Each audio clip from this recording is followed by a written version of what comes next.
of us run different innovation programs or have been involved in innovation programs. Incubators, accelerators, corporate, university, labs, studios, all the different models. And today we're very, very excited to introduce the new Startup and Venture Studio topic.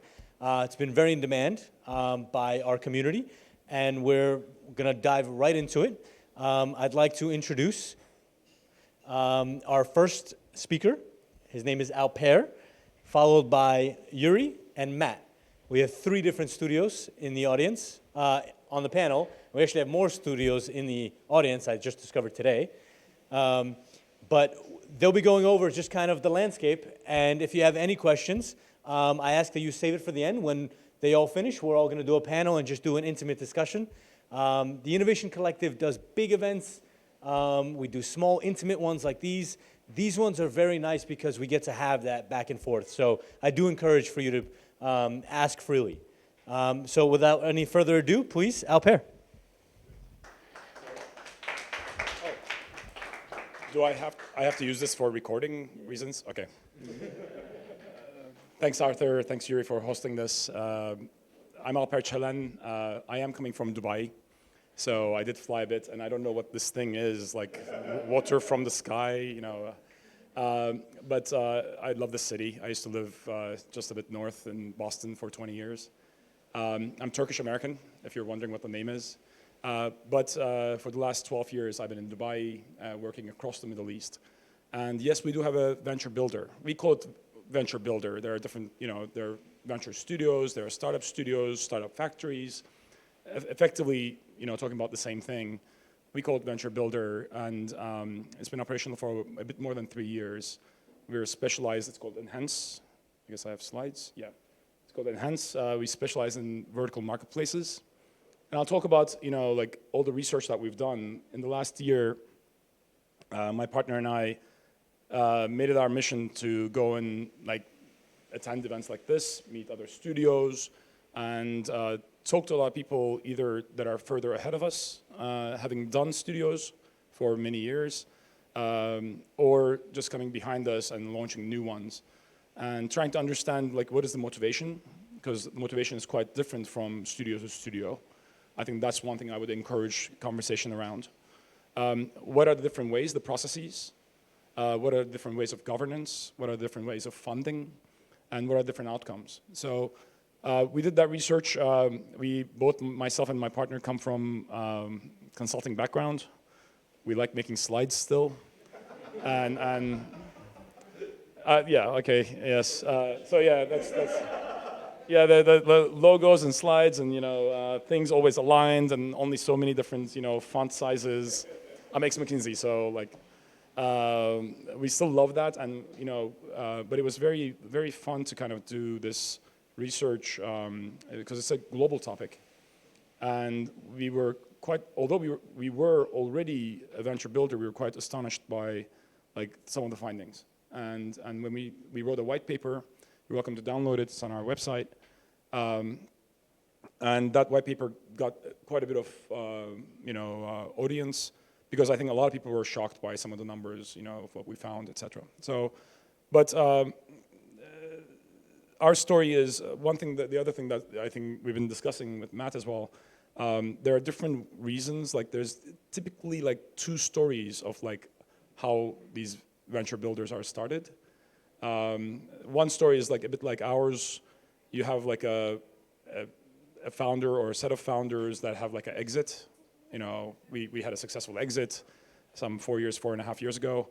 And then the founder and, his or her ego says, now I'm going to do it again, but I'm going to do it more than one at a time. If I kind of dumb it down, that's one storyline. The other storyline is maybe this is matching a bit, what is NANO, I'm just getting to know you, is you're very good at something. You have technology or domain expertise. And you're doing it, for fees for others, and then you come and say, let me build some products as well, right? And those are the 2 storylines that we see typically on motivation and how to get things started. We have this thesis. Anyone know who Amr Diab is? So he's a mega star, right? So he's one of those most famous people on the planet that nobody knows here in the US. like Sachin Tendulkar, like a cricket player, or Shah Rukh Khan, the most famous film actor. Anyway, so Omar Diab is like the mega star. This is one of the concerts in Dubai. I don't know, who's been to Middle East? Oh, okay, wow. Okay, who's been to Saudi? Who's been to Egypt? Who's been to Dubai?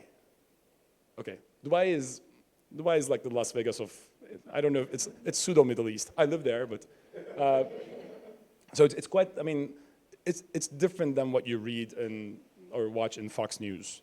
That's one thing that I would challenge everyone. Like, it's much better than I think what I used to think. I'm from Turkey. I had not been to Middle East for the first 33 years of my life. I never even had considered it, right? Because I had such bad impression of it, and it's just not the case. But we have this thesis that venture builder model has legs. It's an asset class.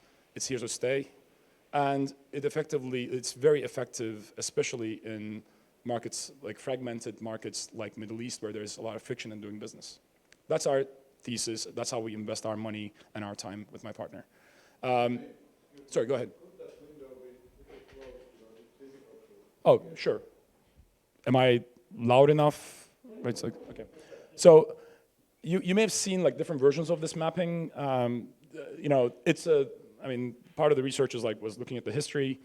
The story kind of starts, yes, there's, the Idea Lab in 1996.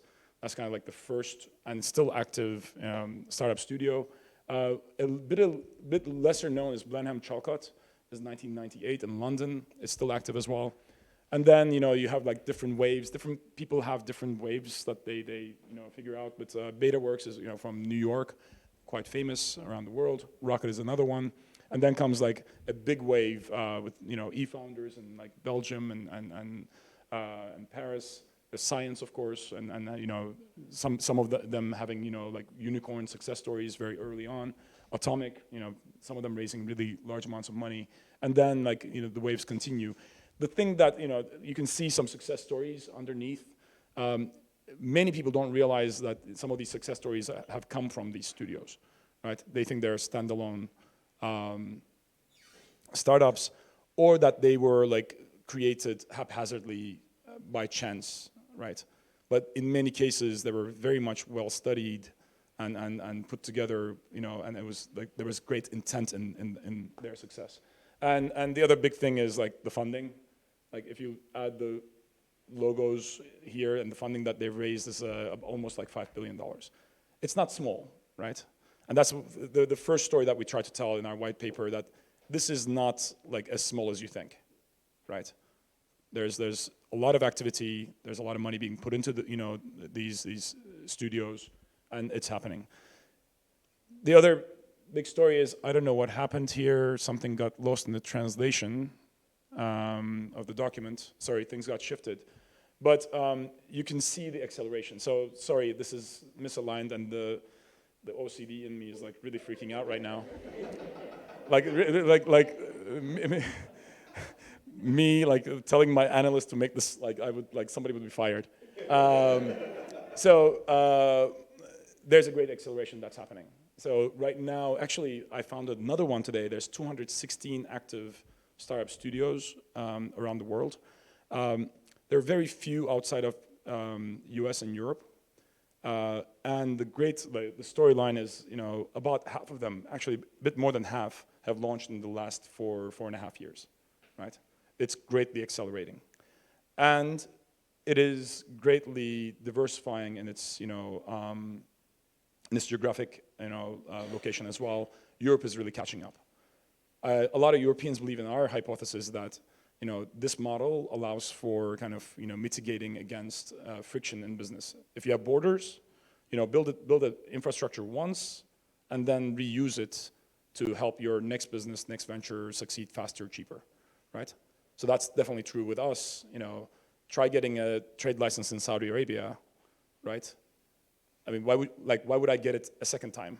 I already spent 9 months to a year getting it once, and under that umbrella, I can, build more ventures.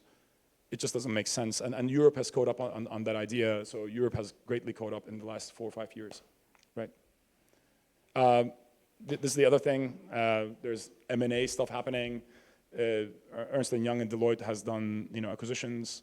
There's, BCG that has its own internal startup studio. That's many people deem a good success working with their enterprise clients. There's Mars doing a startup studio for pet tech, and P&G has its own internal P&G Ventures, which is not a VC fund but a venture studio, and works with M13, which is a consumer product studio, not a high-tech studio like ours, which works together with P&G's studio. Then I think this is interesting. I won't go into too much detail. I don't want to take too much time. But we look at what are the we ask people what are the startup problems that they're trying to solve. By the way, you can take notes or you can just download the white paper. These slides are all in the white paper. So, and with some of this verbiage, a bit more eloquent. So we ask people, and usually the problem, startup problems fall into these 4 categories, right? This is from research that from MIT Entrepreneurship Center.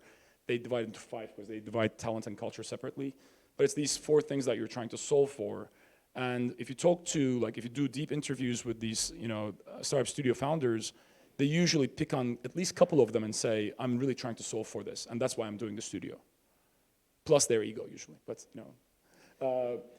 so we're trying to solve for regulation and legal, right? That's one thing. And the other thing that we're doing is access to market. Because in Middle East, even Saudi is a G20 or Turkey is a G20 is not enough to build a business that's really you can't build a unicorn in just these countries. You can across the region, like our friends did with Kareem and selling it to Uber, etc. Okay, and then this is interesting. This I would suggest humbly to look into if you're running, if you already have a venture builder, or if you're thinking about building one. These 6 dimensions is what we came up with after talking to a lot of people. Maybe we talked to 40, 50 studios, and now we're part of a collective as well altogether. It's really these 6 dimensions that people kind of do their designs, and you have options. There's no right or wrong answer. Some people, we call it the guild. It's the term that we use. It's the team. We are trying to build a culture of sharing, and some people build services centrally and they create a culture of sharing. Others kind of fund the venture early on and kind of spin them off very quickly, and then support from the sidelines, right? The focus, about 60% have a vertical focus or a technology focus, right? Entangled, right?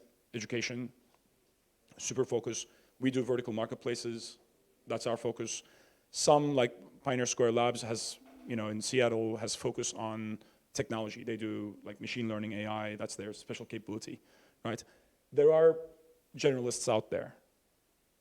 I personally don't tend to agree with that approach because I think when you're specialized, you have more to share, and thus you have more to benefits between ventures, if you will, right? If you're doing everything, if we did marketplaces, e-commerce, machine learning, fintech, etc., the amount of sharing that I can do between ventures is less. So that's what we like. And then there's, the idea, some people internally generate it, some people get it from outside, or they invest in existing early stage businesses and bring them, on board. So that's a decision that you can make. How many ventures a year you do is another, or how long you host them, right, is another decision, right? If you do 3 months, you're an accelerator, right? You're not a venture builder.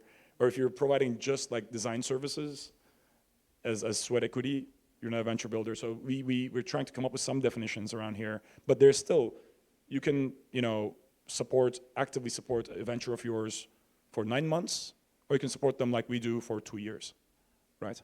So there's a decision there. And then there's funding. You can do internal. You can do or some people quickly raise external funding. And there's a structure, which is you can have just a venture builder, or you can have a venture builder plus a fund as a funding mechanism. Almost done. And there are very different types of venture builders. I think maybe this is one of the last slides. You can have this is one way of us trying to classify them. It's a work in progress. One is like, how much venture control and support you have. Some studios have much more. Like we are super heavy. We build stuff, right? We're not just like, 3 to 6 months into it saying, here's some money, go build your own team. Because we have talent shortage. So when we find the talent, we house it in-house, we keep them, we make them happy, right? We give them all the perks, etc. But there are others out there that quickly spin off and provide less support. Antler, for example. Antler is fantastic, and they're venture generator, right? They're very focused on the very early stage, finding the right idea and the right team to launch that. But they're quickly out, almost like within 6 months they're out, right? And that they go into like a light support mode. Whereas Rocket, Rocket, quite heavily involved. They use their like tech base, for a long time, etc. Right? eFounders, again, something got messed up here. I try not to look at it.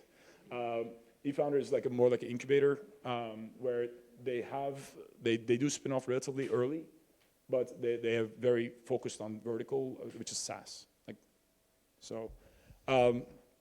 I think there's more. I won't go too much more. I don't want to take too much time.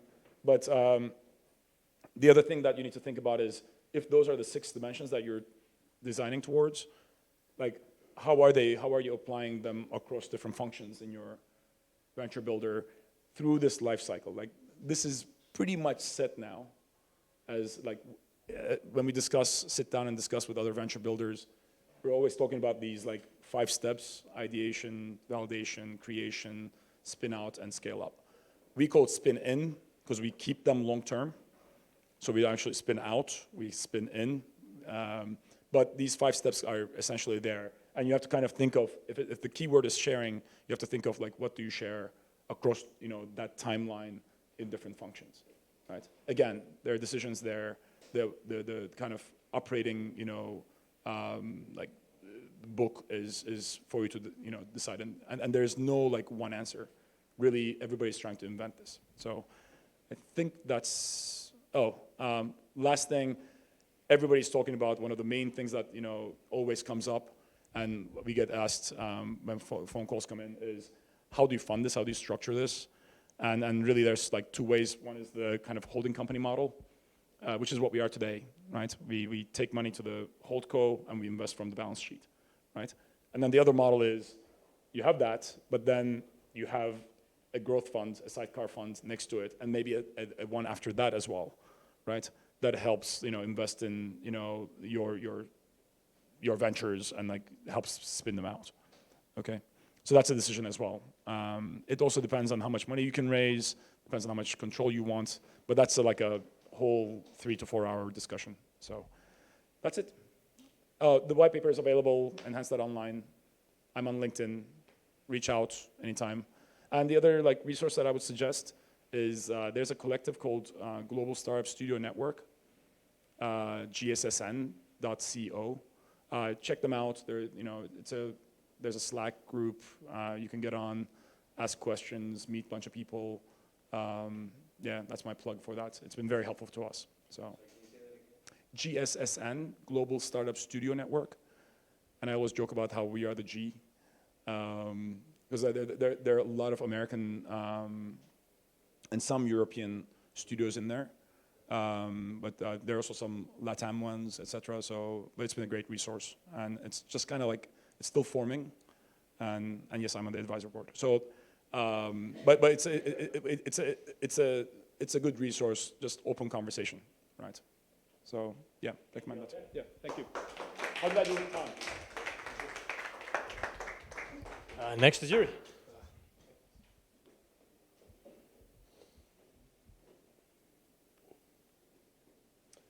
Hello, everyone. So my name's Yuri. We host this lovely office. So I'm a founder of NANO Labs, which is an AI venture studio born out of a full-service digital agency. I will have to repeat a lot of stuff that Alper spoke about, because today my goal was to share with you guys why I personally believe that the venture studio model is what the world needs today. The venture studio that we've built is very young. It's only 12 months old. And we all agree that startups have had great impact on disruption, innovation. They bring positive change. But unfortunately, the numbers of successful startups versus failed ones is very different. And so one of the things that we started doing a lot of research on is, why? Why do startups fail? What is it that's driving the failure? And being that, we've been an agency for many years and we've helped several hundred different brands in different verticals, we listen to what happens in the startup world. And our research just came down to the fact that a lot of people want to build startups. A lot of people want to be in the game. There's a lot of hype about, when you hear about great successes and great exits. So people jump in and just want to build a product. So lack of product market fit seems to be the #1 reason people build stuff the market doesn't need. Another big thing that I've noticed and that research supported is that a lot of startup owners are very young and very inexperienced. And so what happens is they don't know how to manage money. So they run out of cash before they can turn a profit, which is a big problem. And relevant to that is, to a point what Alper was saying is that, running a business in general, you need a very strong team. Running a startup, you get one shot at bat. It's the only time you get a chance to build the right team. You hope that this team pans out. You hope that this team can work together. And if it fails, you close shop and you go home. And that's a big impact on the economy. It's a big impact on investor money. It's a big impact on everybody. So this is the reason where I believe that the venture studio model comes in very handy. So venture studio model basically allows you to have a core team that's agile, that knows how to work with one another, that knows each other's strengths, weaknesses, and can work on a lot of projects in parallel, and only succeed the few that have potential. So our model is, just like most studio models, is we work on a lot of projects. We try to fail, small and fast as soon as possible. We fund, and funding has been a little bit of a complexity for us because we're not a traditional fund. We are truly just funding projects that we believe in or that we'd like to experiment in. And, we would invest small and we'd invest large to see what pans out, to figure out through research, through data, through user testing, what makes sense to proceed. And what does that do? It de-riskifies the process. So you have shared resources, shared funding, shared space. Most of our team is in-house. We bring on board external resources as needed. We can assemble teams and break them apart as needed, but the core is always there.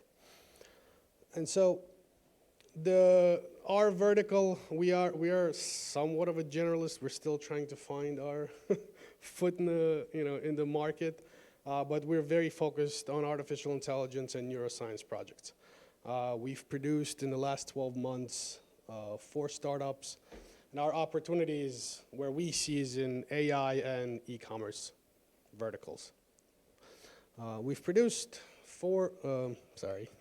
we produced 4 products in the last 12 months for 4 different industries. 2 projects are actually done. They're going to go live this month. We are talking to several VCs to raise seed rounds for these projects. A couple of them are still in prototype stage, and a number of them got put on a back burner because certain spaces like education is just very difficult to break through. So I want to just quickly talk a little bit about what we've done. So we've built a and I'm having the same problem here. We've built a job marketplace built on AI and neuroscience. So one thing we've discovered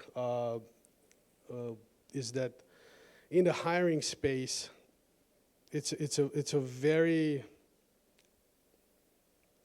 a pretty terrible industry in reference to people hire other people, and those people are not qualified to hire people. So there's a lot of biases, there's a lot of prejudices, and there's a lot of people lying on their resumes on top of that. So what we've uncovered through our research is that when people apply for a job, majority of companies focus on bringing on board the smartest person. But no one cares about how this person fits inside a team.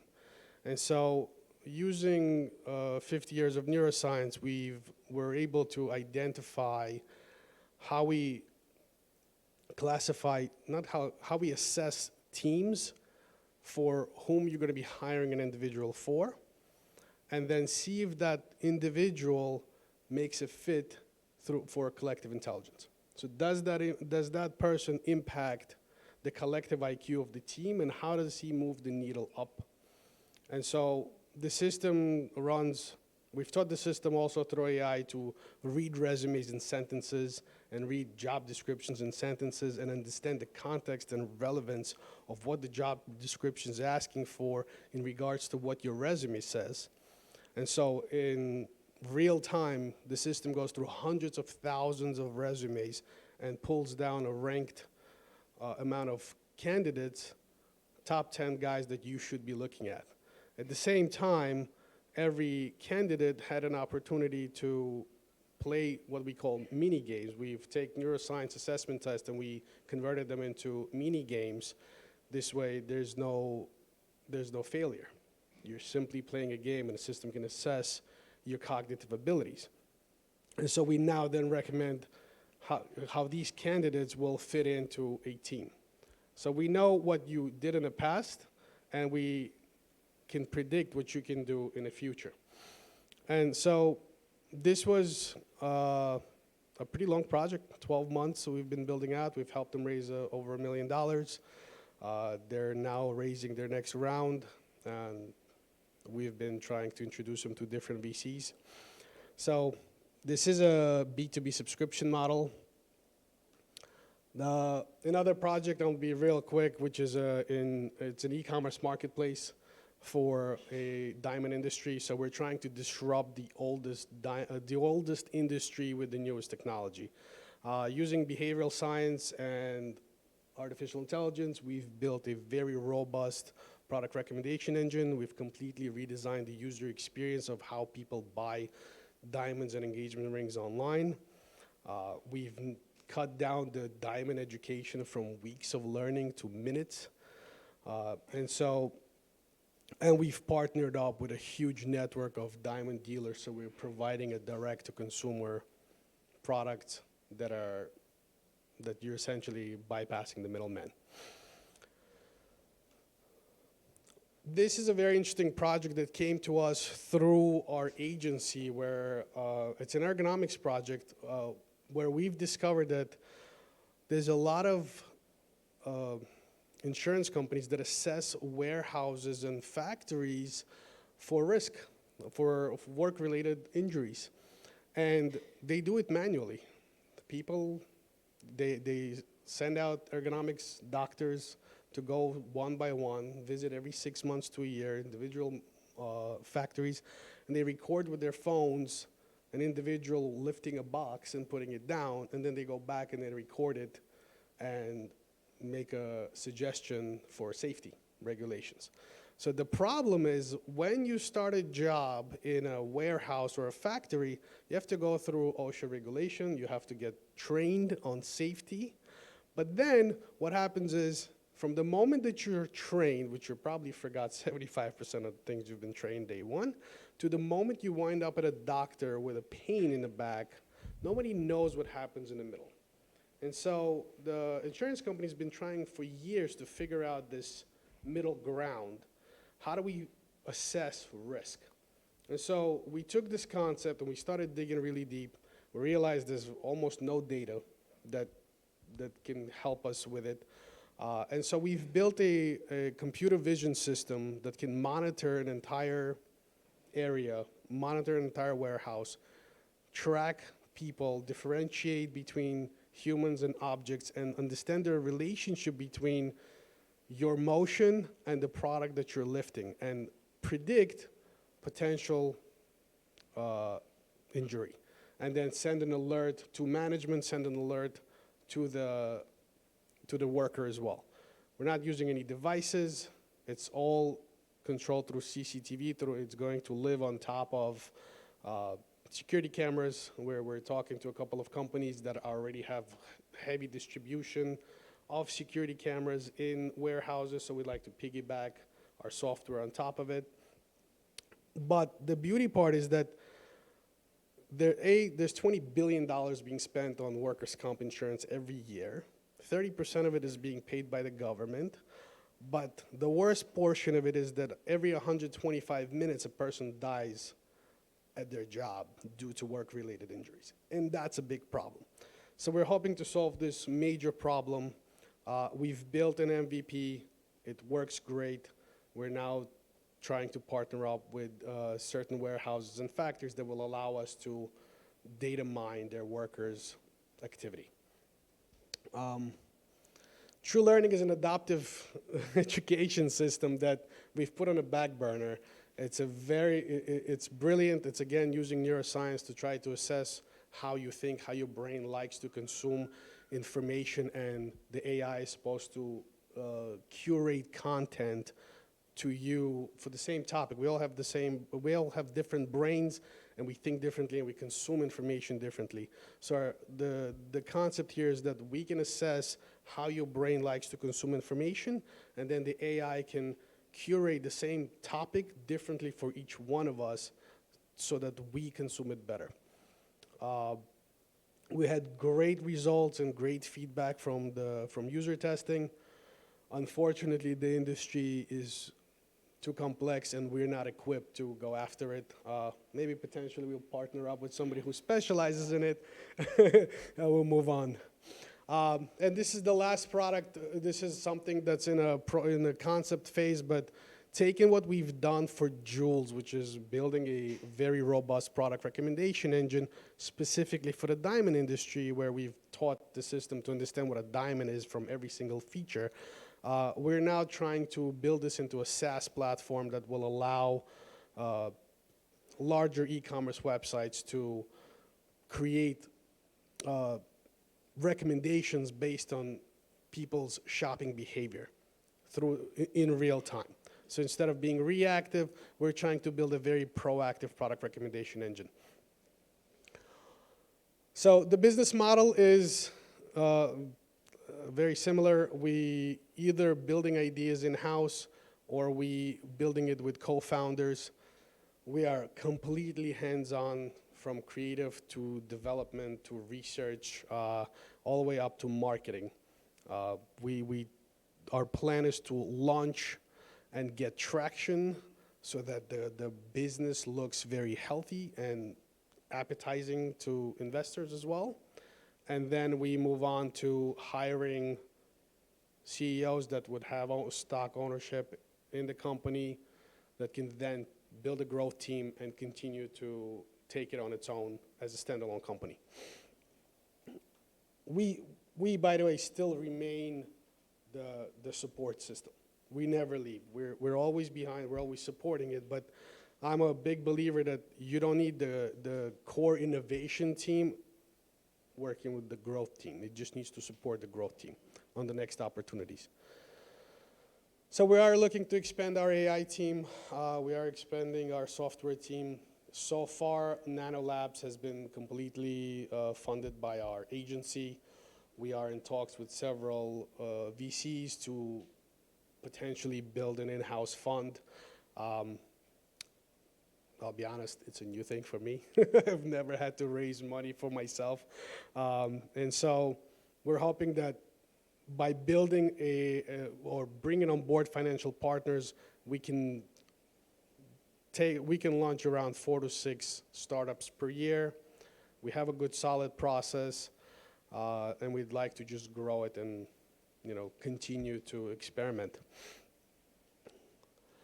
Our team is pretty robust. Everybody has had both startup and corporate experience. There's a lot of more people behind the pictures. So that's pretty much it. Thank you very much. Thank you.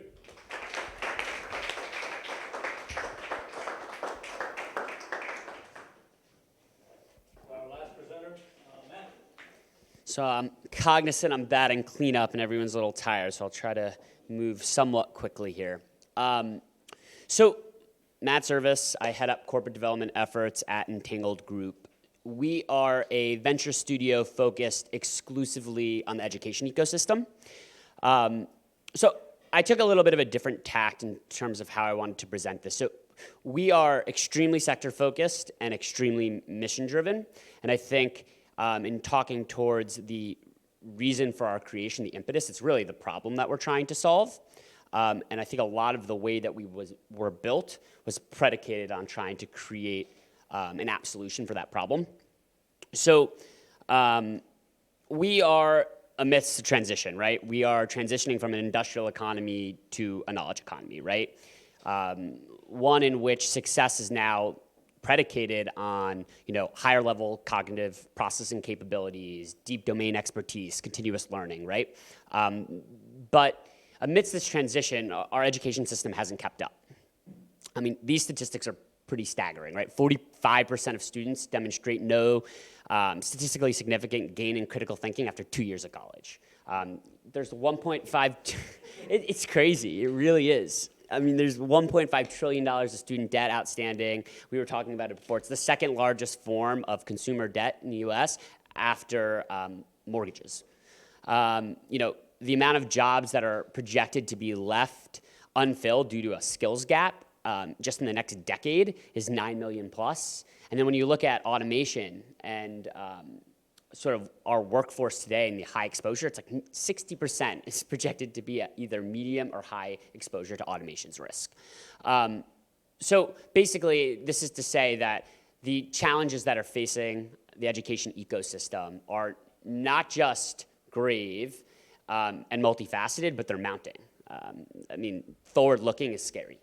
And so I think that's all to say it's in an ecosystem that's really not built for innovation. I mean, I can spend time talking through any one of these points in detail, but like slow, difficult to penetrate. I mean, some of the problems that you faced, right? I think one of the things that's interesting that I'll point out specifically is it's services dependent. So that's for a long time been an anathema to VC investors who look for certain types of operating leverage and scalability. So businesses that have a high services component candidly take a different type of investor usually, more patient capital. There are a whole host of reasons, right, and one of them also being that, you know, it's comprised of a really wide array of stakeholders, right? You have students, obviously at the center, but nonprofits, universities, funders, government, companies, right? The list goes on and on.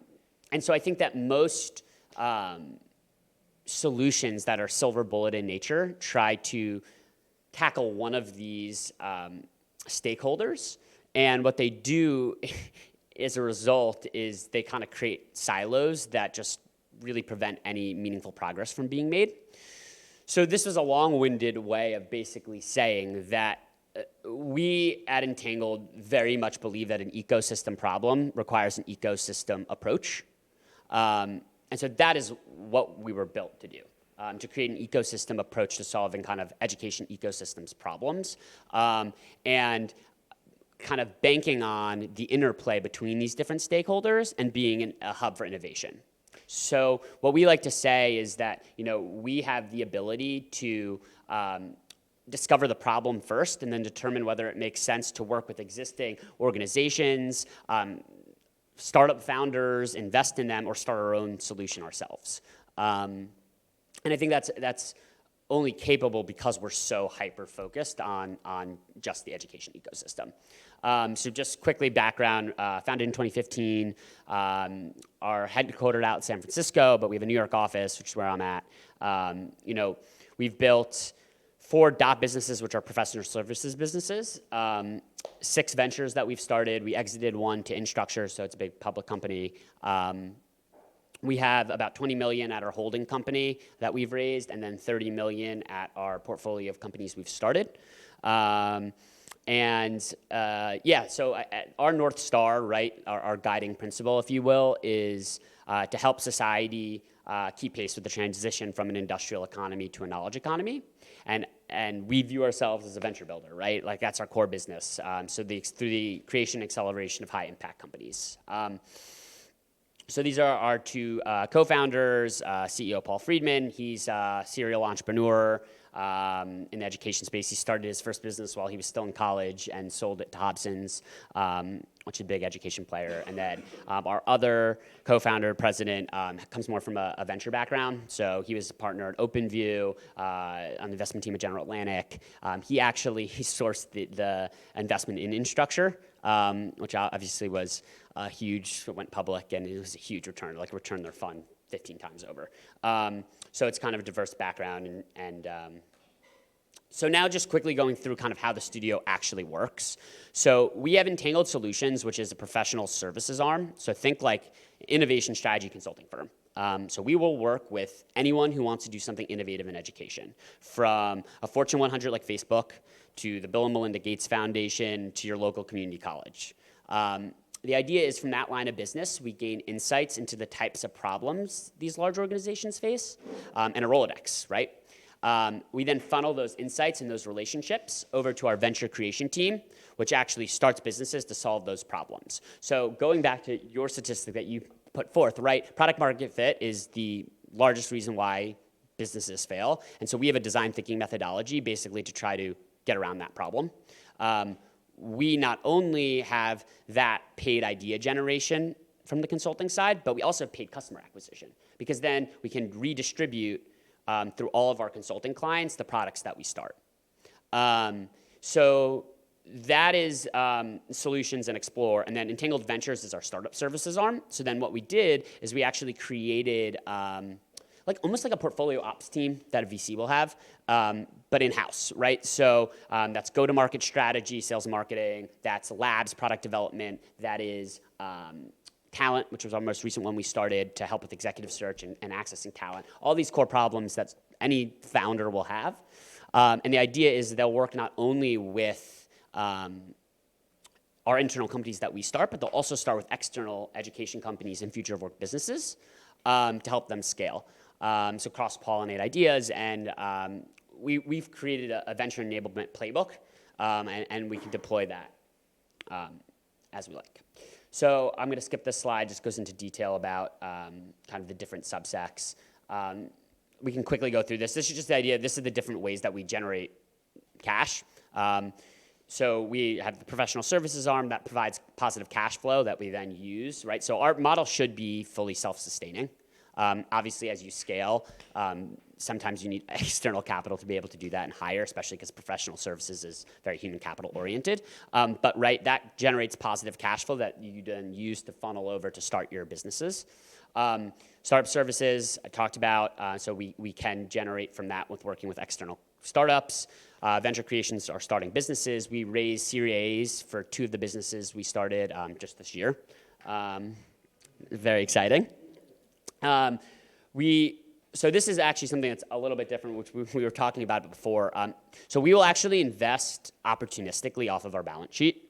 The idea here is not anything more than our 2 founders were writing angel checks out of their own pocketbook and realized they were really good at it. Like they were returning like 4.5x, which is in education particularly crazy, but it's good for any VC fund.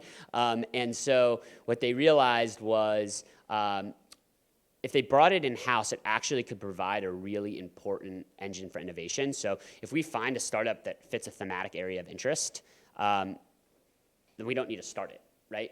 We can invest in it and then provide our whole arsenal of resources to helping them scale.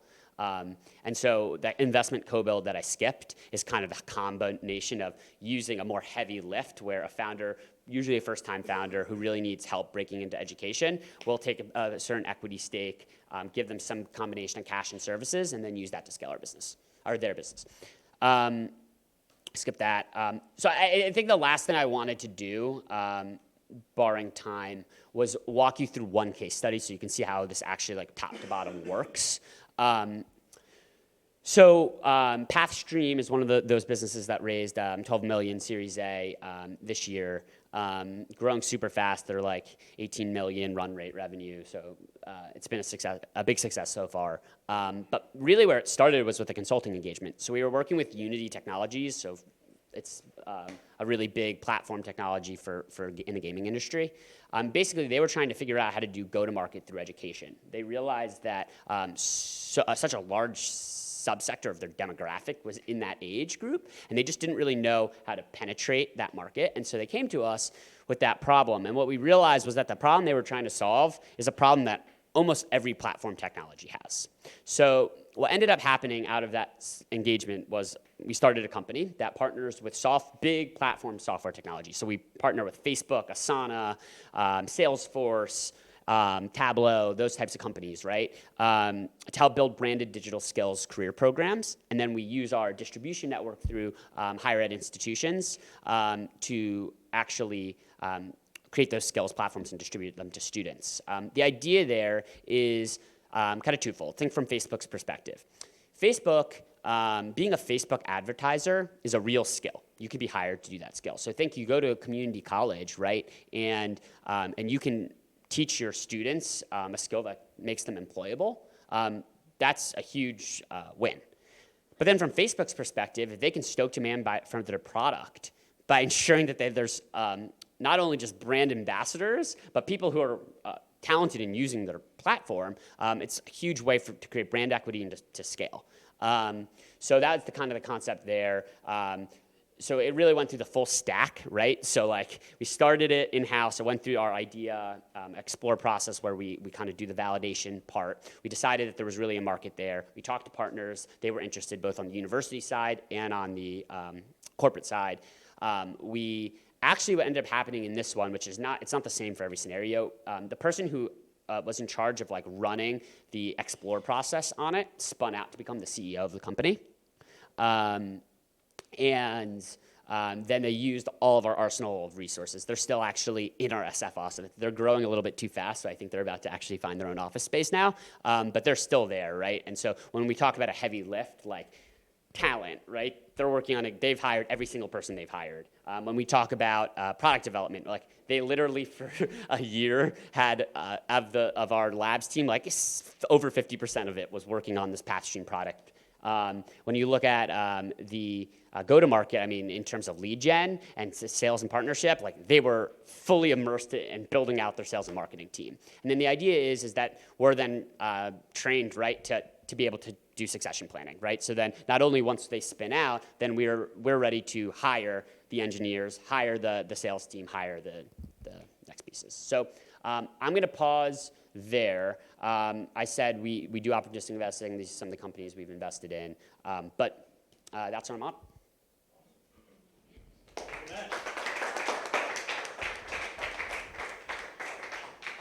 All right, so we have about 20 minutes for questions. If you please join me here. I'm just going to move this out. If the audience does not have any, I am more than happy to fill with my own questions. But I'll start with Devin, please. So, to both of you guys, I think all three of you, but you would, to all three of you, but specifically because you had talked about the building and spinning it out, and I saw it in your map. What do you do when it sounds like you start to core out your team? If they spin out, like your best AI guy is now with this team, you got to replace how do you have a structure in place to replace them, to train them? Because you seem like you have a training model, or is that maybe that's your startup? But yeah, so that's my question. Should I start? So we're not spinning out the whole team. Realistically, we need a founder, and we are always transparent. I think, and I'm curious what you guys think, our biggest problem, or it's not the biggest problem, but the biggest challenge with the model is really finding the right founding team. So like, it's not common that we're gonna spin out a member of our own team to run the business. it ended up working just because of a unique confluence of events. A lot of our other businesses we've found through our network, other people, we actually lean towards content experts, not serial entrepreneurs to run our businesses, because we have that full lift and support in terms of starting the business. So we will lend them our engineer in the beginning until they start hiring out a team. But part of the labs and product team, part of the go-to-market team, part of the talent team is hiring people that can then fill those roles. So there's a pretty clean handoff. We're inherent to, I think, all of our models is recycling talent. I think that's one of the key central components of a venture studio, and it's super important that you're able to create an efficient system. But the other thing is you're a magnet for talent, right? So you keep the talent and recycle it, but you also can become a magnet for it as well. So there's what we intend to do when it comes to the answer to this question, or what's like through the research, talking to other studios, what they intend to do and what really happens. Unfortunately, working with people is messy.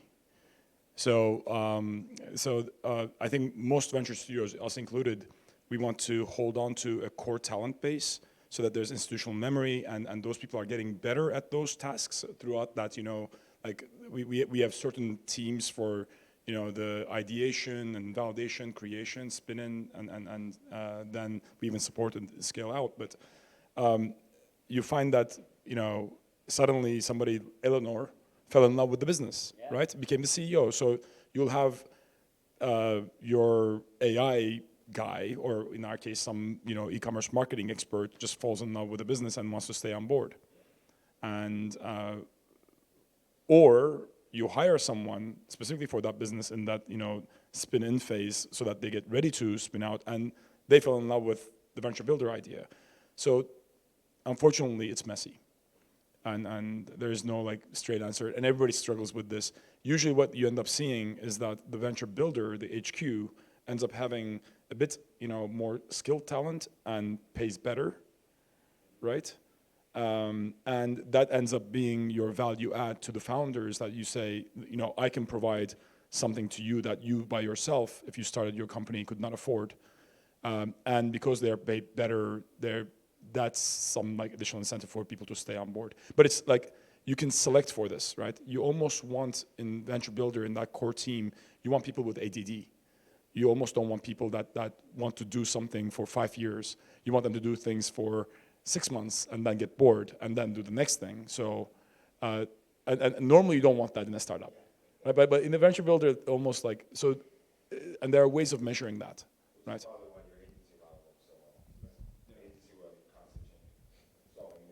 Right. So we actually, it is a complex topic, but we actually encourage it.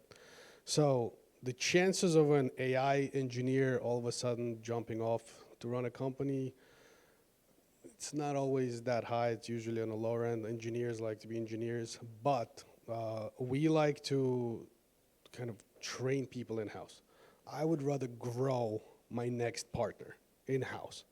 So when we do hire people, whether it's product people, or when and this is part of our plan, being that we're a little bit young, but if I can bring on board a domain expert within the field to become part of the team, to then us grooming him to understand our mindset, our process of working, what was the purpose behind it, so that he does fall in love with the product, or she does fall in love with the product, and runs it and owns it.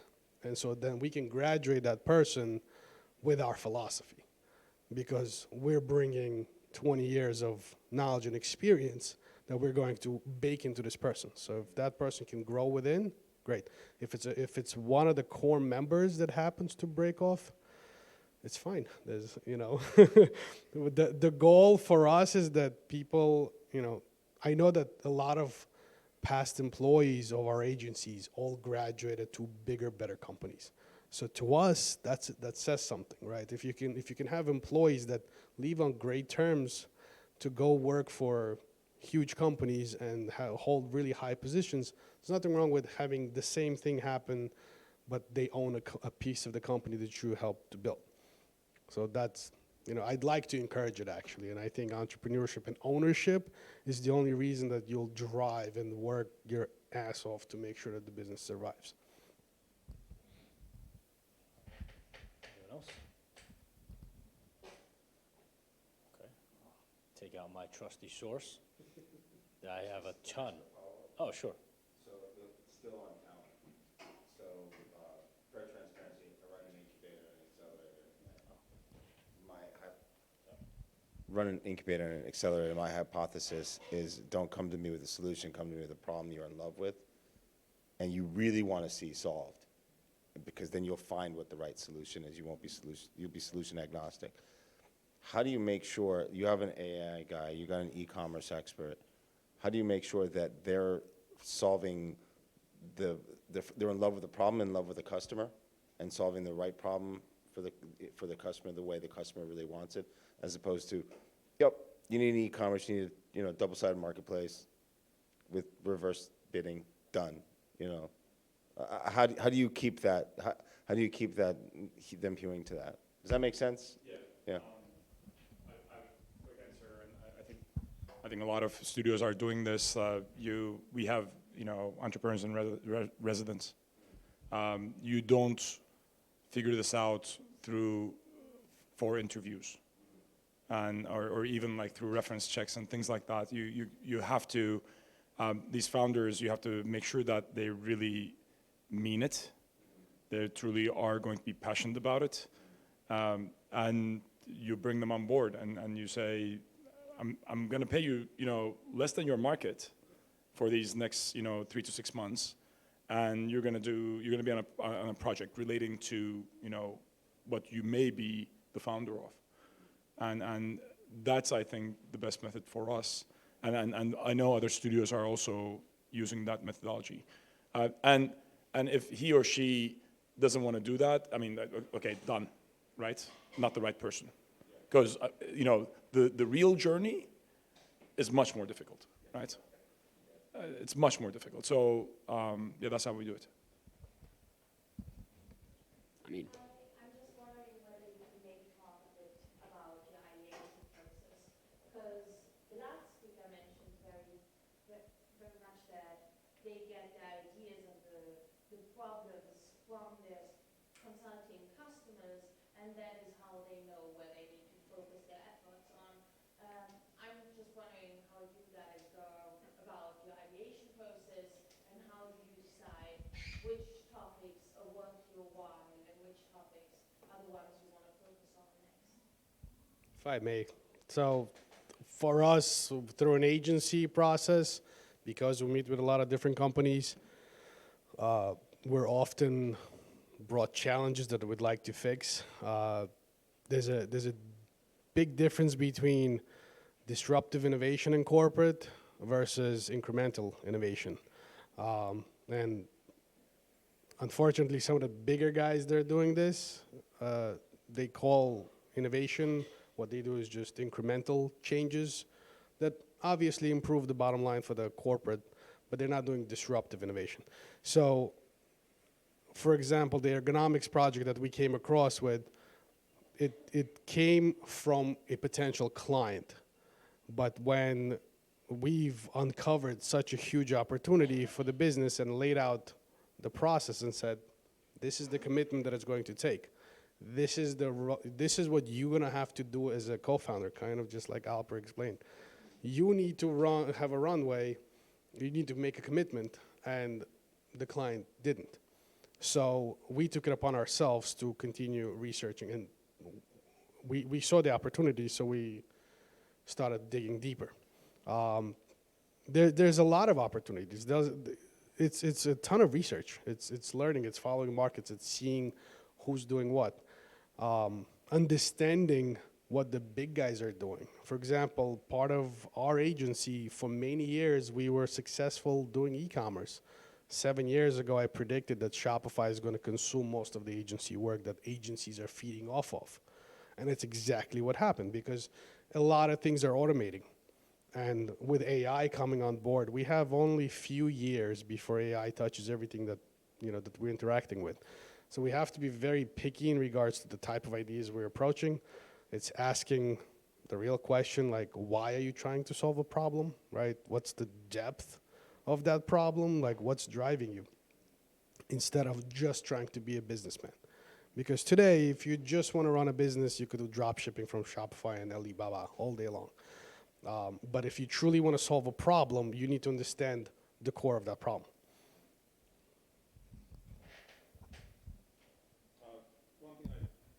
So on this front, have you heard of the bow tie framework? It's a framework that we've discussed. Tom Higley taught me this. It's from 10-10-10. It's a venture builder for to solve world's wicked problems. I think ideation is more important for some studios than others, or in some ecosystems than others. Frankly, we have such white space in Middle East. It's coming up with new ideas is no problem. It's like having a methodology and sorting through them is the issue. Whereas in more developed ecosystems, there is true invention. The innovation is equal to invention plus commercialization. There's, true invention is required to do something new. Here, it's required, right? In Silicon Valley, it's required. So the bow tie analogy is the knot of the bow tie is the actual creation of a company. And most of the things that we talk about are on the right side of the bow tie, which is the early stage funding, and then, then later stages of funding, and the very end of the right wing of the bow tie is the exit, right? The IPO or the sale of the company. And most of the things that we read on TechCrunch are about that wing of the bow tie. But there's this whole other wing of the bow tie, which is starts with that idea. What is that problem? Who is the person? Who are the people? And how do they come together, agree on becoming a partner or approach in which they're going to solve the problem, etc. So that left side of the bow tie is very important in more developed ecosystems, and you need to have you talk to Pioneer Square Labs or High Alpha, etc. These more established players have, or Idea Lab has very established methodologies in which they go sift a bunch of ideas and then find a bunch of ideas and then sift through them.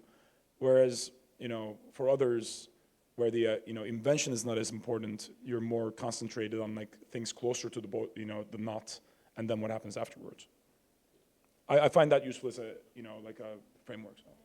Yeah, I'll just jump on there. In education, we always say there are so many things that are broken. And so just coming up with an idea to fix something that's broken is really not that hard. I bet you every single person here could come up with an idea for an education company based on their own experience about something that was broken. And I bet you a lot of those businesses would just not be very good businesses, right? Because it's really hard. The difference in education, the delta between coming up with what seems to be addressing a real pain point and finding a business model that works for it, and then finding partners that actually agree that your problem is the solution. Your solution to the problem is actually the right solution is so challenging. And so I think that part of the issue, it's not an issue, but I think part of the discipline is around, okay, we're really excited about this area, this problem, but we're not going to go full force on it until we really understand the problem at a very deep level. We do tons of explore kind of process just in understanding the problem because there's so many inherent assumptions to it, and people who jump to solution just because they're like, okay, this is the problem, this is the obvious solution, just come up with broken companies, and that I think fits the 42% that just fail.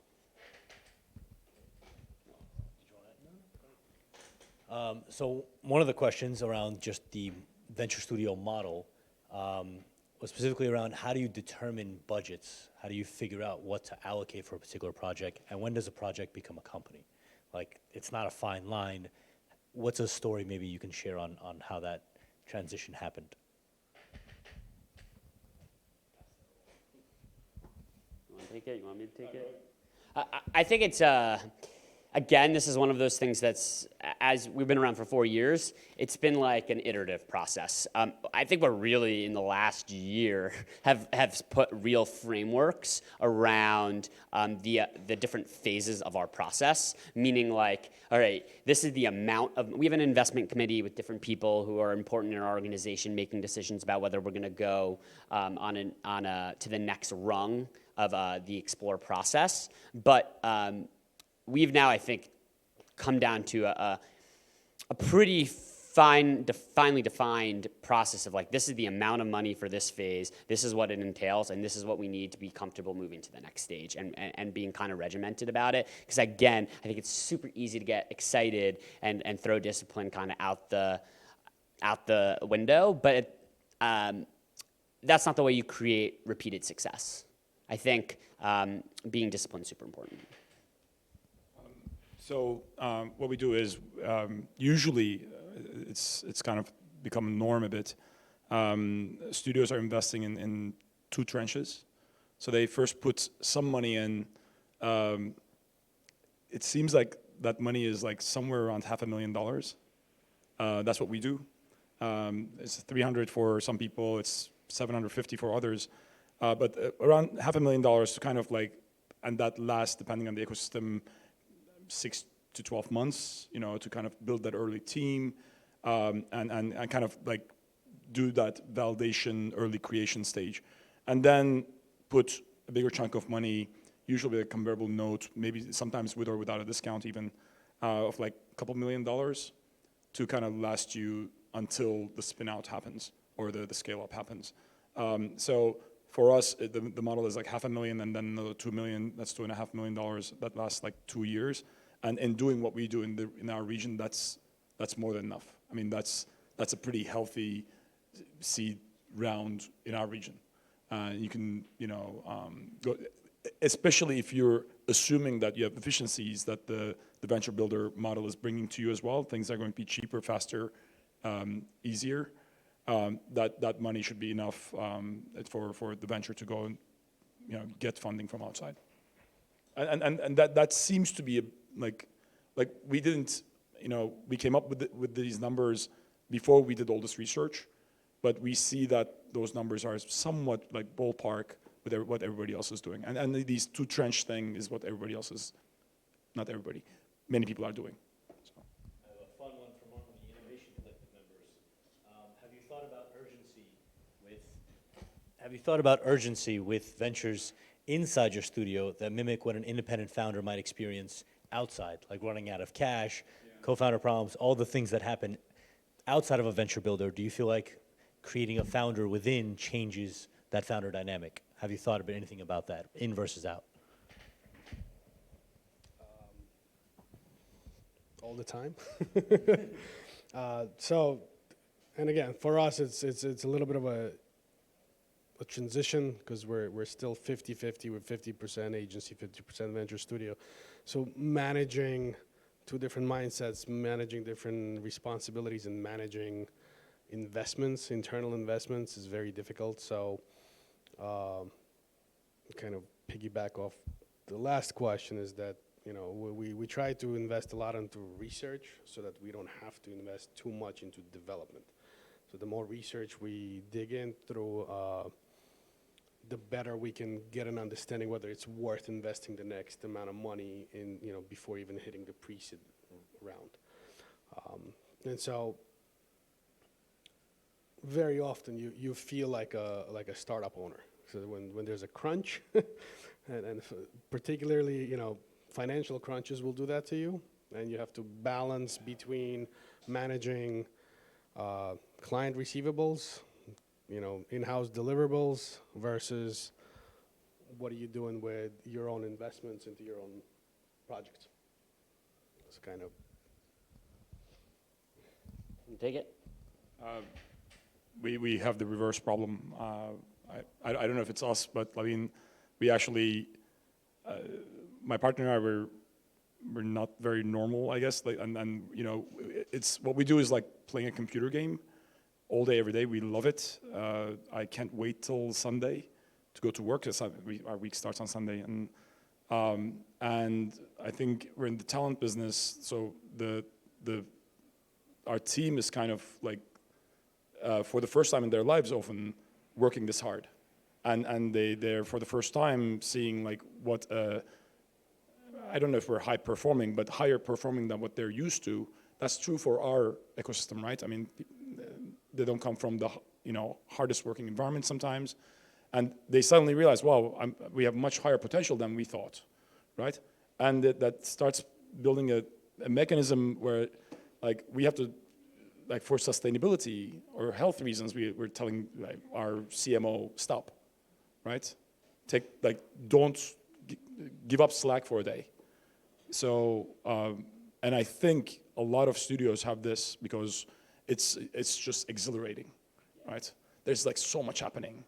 Like, because if you're not on one venture, there's the other one, and there's like, the opportunity is so big, I don't know, just, or like, if you have this problem, you haven't picked the right people. That's what I would say. We have time for one last question. Just pass the mic. So, question for Alper, and also the other guys too. So you mentioned on one of your slides that there's really been an explosion of this model in recent years. And I kind of am familiar with 3 data points and really not much else. Just Idea Lab and Beta Work. And I don't know how much they've raised recently, but they've been around for a while. Yeah. And then Rocket Internet, I think, from my impression, raised most of it. It has like raised over $2 billion, but most of it over. 1.8, they raised 2.2. Right, and that's what year? They've been raising consistently, and they're not public. Right, and their market cap has kind of been. 4 years ago. The market cap's kind of been declining or flat. Okay. So I'm just, well, my question is, so those are the 3 data points I'm aware of, and they're not really growing all that much, but it's interesting to see there's been a proliferation of others. And so my question is, why now versus, let's say, 2015 or 2011 or even 2007? I think why now, and not only white paper. The white paper opens up, essentially, sorry. The white paper opens up with essentially what Yuri was mentioning, right? Because like, are there any VCs in the room? There wouldn't be. There wouldn't be VCs in the room. Are there? Huh? So I mean, because like the venture builders and the VCs like kind of hit head to head, because there's a lot of motivation doing venture building because like usually the venture builders are under the belief that the VC model is not working. Right.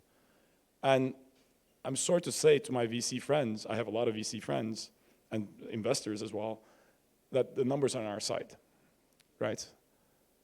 So I think there's increased awareness in the startup ecosystem with people that just seeing the VC model not succeeding. The top funds succeed, right? Because they get the cream of the crop and their brand value goes extra distance, and they're more like better at finding and fueling unicorns. But if you don't get a unicorn, VCs don't succeed that well, right? And most of them fail. They don't even return their money, forget like having venture returns. So the awareness is increasing. So, I mean, the white paper, the first line is like, we human beings are really bad at building companies, right? And we are. And we have to invent a new way. And 3 of us here think that this is the way, right? The jury's out. I'm confident it's a new asset class, right?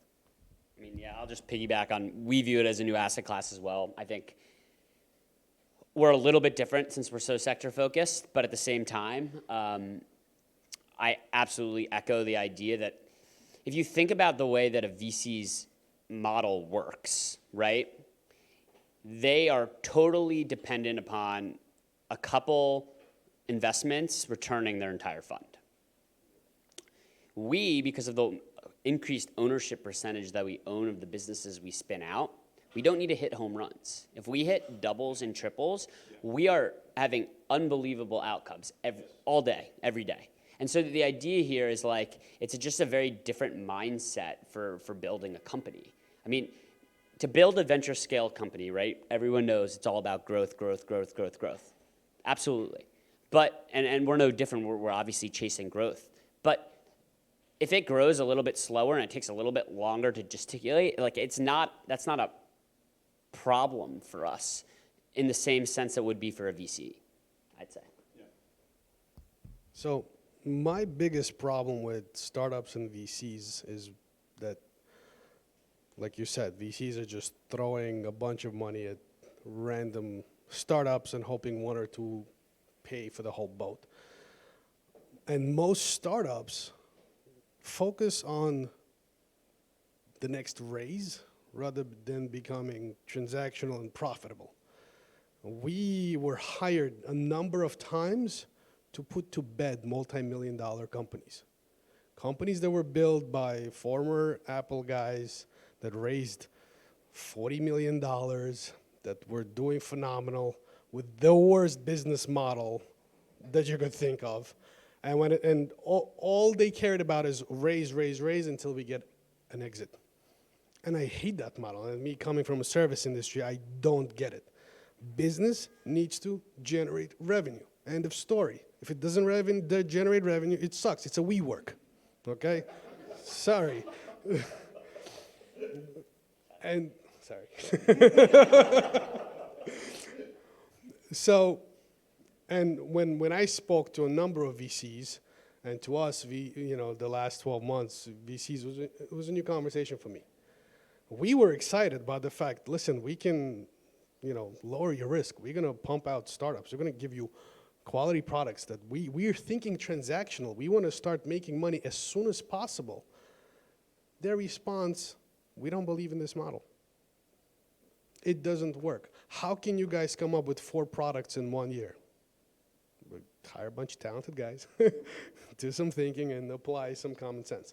But that's my problem, and I believe that the venture studio model will eventually become what VCs are today, with our own portfolios.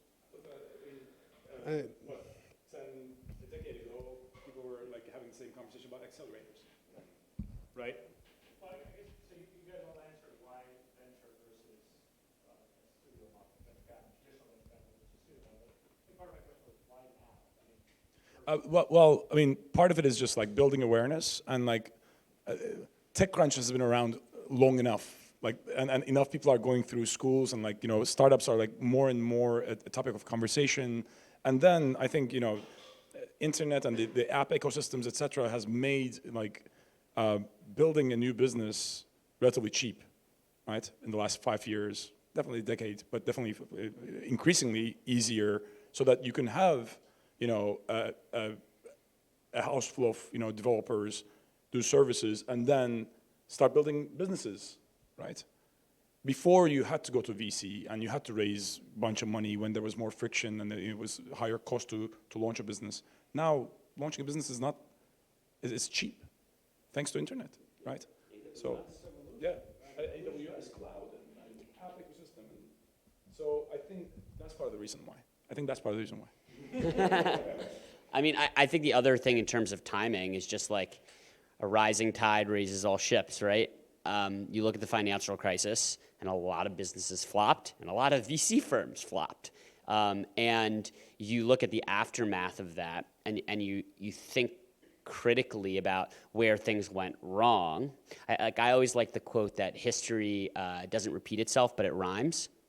And so the idea here is like, you could see what happened with the first .com bubble, right? Then you see what happened during the financial crisis. And like a lot of people believe, right, that there is another recession coming, right? We don't know exactly when, but I mean, it never lasts forever, a boom. So we think that at Entangled, we believe that a venture studio model is much more resilient to a downturn because we have a lot more control over what our outcomes, because we're the ones starting the companies, right? We're not just relying on founders.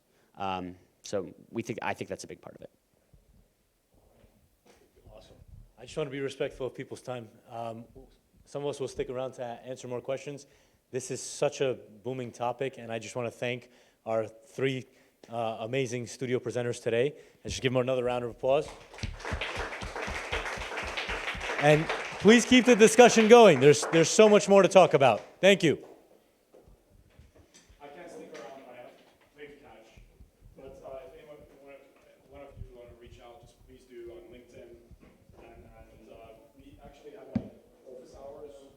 like